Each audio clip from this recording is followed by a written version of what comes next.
안녕하세요 눈TV 시청자 여러분, 정은혜입니다. 2013년 한 해 정말 수고 많이 하셨고요. 다가오는 2014년도 희망으로 가득 찬 한 해가 되길 기도하겠습니다. 파이팅! 요새 석사 졸업 논문 마지막 단계라서요. 지금 요즘 거의 논문에 지금 올인하고 있습니다. 국가기관이 했던 부정한 행동, 문제 있게 치러진 대통령 선거를 과연 어떻게 볼 것이냐. 최초의 여성 대통령이 탄생됐다는 얼마 전에 그 문재인 후보님이 이제 필요하다면 다음 대선 이런 얘기 언급도 하셨잖아요. 그래서 저는 사실 대통령 선거 딱 지고 나서 바로 들었던 생각이 지금부터 민주당 대선 준비해야 된다, 그 생각 들었었거든요. 사실 그 전에 이명박 대통령도 어떻게 보면 민주당이 만들어준 거라고 할 수 있어요. 노무현 대통령님 이제 국정 운영하시고 사실 그때부터 저희는 그 차기의 대선 주자를 키웠어야 됐던 거거든요, 당에서. 사실 박근혜 대통령이 대통령 될 수 있었던 것도 어쨌든 지난 5년 동안 당내에서의 그런 리더십을 발휘했었고, 그 다음에 선거에서 이길 수 있도록 했고, 그런 점을 봤을 때는 국민들이 대통령감이 될 수 있겠다라고 그 당시에는 판단을 했던 것 같아요. 우리는 그런 면에서 좀 부족했었다. 사실 정당이 존재하는 이유 자체는 정권을 잡는 거거든요. 그래서 지난 대선 때 사실 민주당이 그걸 잊지 않았나. 그러니까 대통령이 되고 대통령을 선출하는 거에만 더 관심이 있었지 정권을 잡을 관심이 있었는지, 그러니까 정권을 잡으려고 노력을 했는지에 대해서는 좀 저가 의문이 생긴. 장하나 의원이나 양승조 의원 같은 경우는 결과적으로 할 말은 했다. 민주주의 사회에서 다양한 의견이 있고 그 두 분들이 얘기했던 것조차도 어떻게 보면 민심을 반영한 거라고 할 수 있거든요. 그렇기 때문에 저는 그 발언 자체에 대해서 문제를 삼고 싶진 않아요. 근데 그 과정에는 조금 더 신중할 필요가 있지 않았나.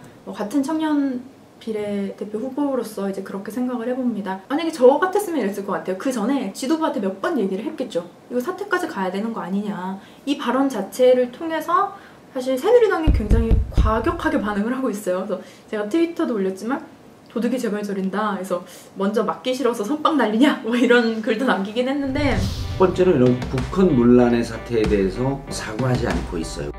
계속 누군가에게 계속 얘기가 된다는 건 분명히 문제인 건 문제인 것 같아요.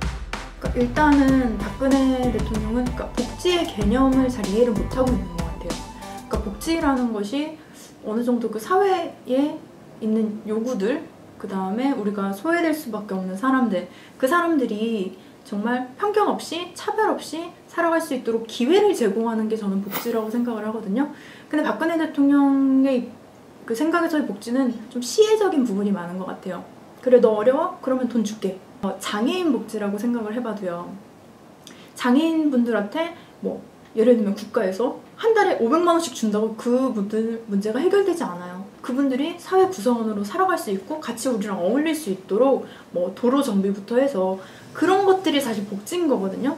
근데 단순히 돈 얼마 줄게, 얼마 올려줄게, 이런 거는 복지가 아닌데, 소통 자체가 지난 대선에서도 어쨌든 시대적인 이제 과제였고 화두였는데, 소통은 묻고 답하는 거라고 생각을 하거든요.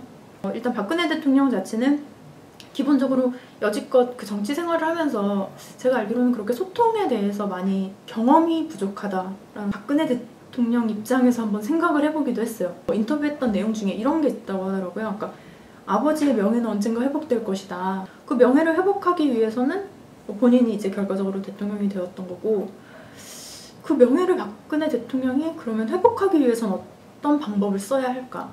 아버지와 비슷한 방식으로 정치를 하는 거예요. 아버지에게는 그 당시 걸칠했던 생존의 문제부터 해결하고 나라를 가난에서 벗어나게 하는 것이 최고의 가치이자 철학이었습니다. 그래서 그 결과가 좋게 되면 아버지의 평가는 결과적으로 좋게 된다고 생각을 해요. 이건 지극히 제 개인적인 생각인데, 어느 정도 저희도 야당의 입장으로서 무조건적으로 요구를 한다든지 싫다 나쁘다 이렇게 판단을 할 것이 아니라 대안을 좀 제시를 해주는 것도 좋을 것 같고, 저도 사실 얼마 전에 그 최후의 권력 촬영을 하고 나서 이제 제가 방송에서 우는 모습이 많이 나오니까 이제 악플이 되게 많이 달렸어요. 그래서 정치하겠냐, 그만둬라, 우는 것도 용기다 라는 말이 있었는데, 악플이 좀 있다 보니까 선풀도 읽을 수가 없더라고요. 악플이 싫어, 그러니까 전체적으로 댓글을 안 보게 되더라고요. 근데 이건 굉장히 위험한 거거든요. 우리도 사실 박근혜 대통령한테도 저는 마찬가지라고 생각을 해요. 그러니까 박근혜 대통령이 싫어서, 미워서 막 무조건적으로 뭐 인신공격을 한다든지 뭐 나쁘다 아니다 이렇게 하는 게 아니라 정말 나라가 잘 됐으면 좋겠어서 어쨌든 지금은 대통령 자리에 있잖아요. 그러면 이 나라를 어떻게 좋은 방향으로 이끌어 나가실 것인가에 대해서 애정을 가지고 박근혜 대통령을 좀 대했으면 좋겠다. 일단 방송에서는 제가 너무 울었어요. 그거는 제가 인정을 해요. 사실은 정치인이라는 게 울고 싶은 상황이 있어도 다른 사람들을 생각해서 울지 말아야 할 상황도 있는 거거든요. 그래서 일단 제가 울었던 건 거기까지 끝이다. 그래서 그 친구야말로 겉으로는 굉장히 강해 보이지만 여성스러운 면이 있다. 뭐 이런 식으로 저는 생각을 했는데 되게 강한 성격이기 때문에 이렇게 합시다. 막 이런 식으로 이렇게 그 상황을 이끌어갈 줄 알았거든요. 근데 완전 정반대더라고요. 뭐 TV에서 봤다고 뭐 그러시는 분들도 있고 그래서 예전보다는 많이 알아보시는데 잘 못 알아보시는 것 같아요. 대부분은. 아니 근데 그거 있어요. 이 이야기. 화면에 얼굴이 너무 크게 나온다고 나보고. 맞아 그랬어. 그래서 얼굴이 왜 이렇게 얼굴 빨개졌다. 사람을 볼 줄 아는 눈이 있어야 된다라고 생각을 하거든요. 각각 다 10명의 사람이 있으면 다 잘난 사람들이 있을 수 있거든요. 근데 그 잘난 10명이 모여 있어도 그게 제대로 이렇게 화합하고 협동하지 않는다면 그 조직은 어렵게 되는 거거든요. 저는 정치인을 제빵사에 많이 비유를 하거든요. 저는 생각하는데 케이크라는 걸 만들 때는 부드러운 생크림도 들어가고 하얀 밀가루도 들어가고 근데 또 보면 짠 소금도 들어가거든요.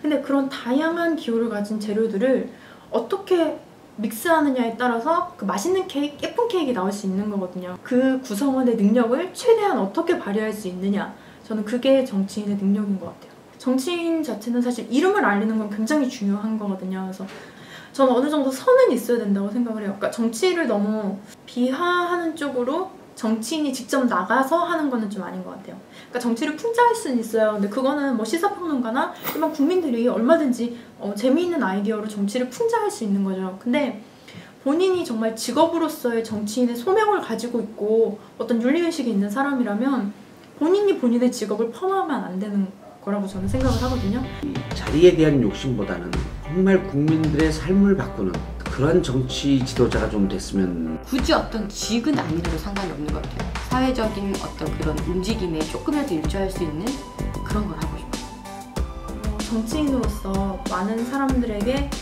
사랑을 받는 사람이 되기보다는 내가 많은 사람을 사랑할 수 있는 사람이 되자.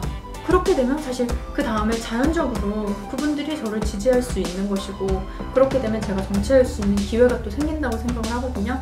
그래서 일단은 제가 먼저 당하고 제가 먼저 사랑할 수 있는 사람이 되자 그렇게 생각을 했어요.